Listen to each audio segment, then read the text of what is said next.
Hello friends, welcome to my channel wonder with facts.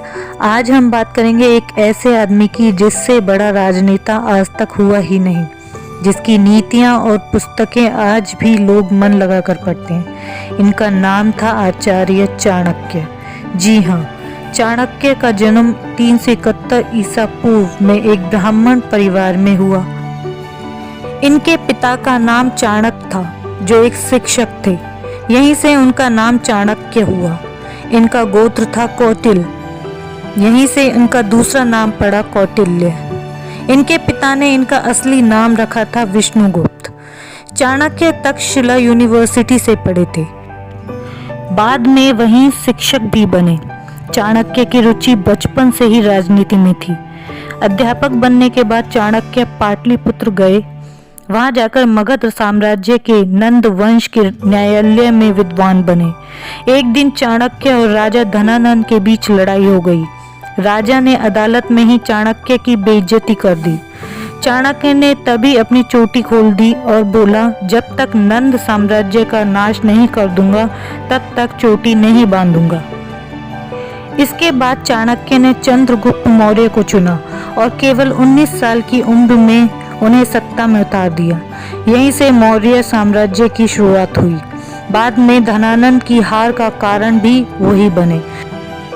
Chanakya राजनीति और philosophy पर अच्छी पकड़ होने के कारण मौर्य साम्राज्य भारत का सबसे बड़ा साम्राज्य बन सका।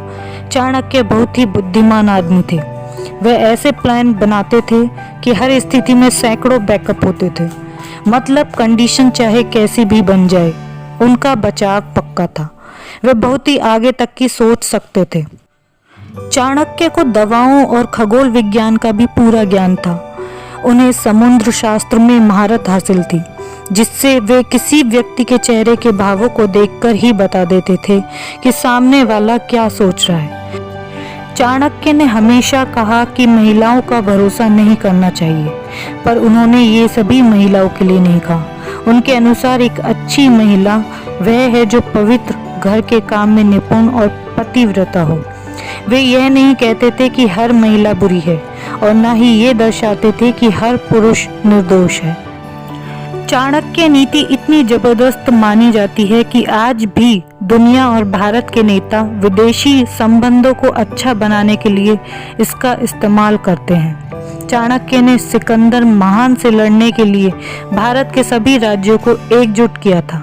उन्होंने युवा लड़कियों की एक सेना भी बनाई, जिसका नाम था विषकन्या। चाणक्य इन लड़कियों का इस्तेमाल दुश्मन को मारने के लिए किया करते थे।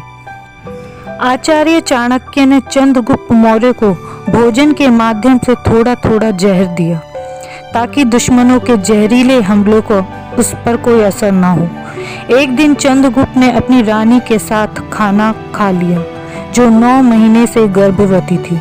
वह जहर से मर गई, लेकिन चाणक्य ने उसका पेट काटकर बच्चे को बचा लिया।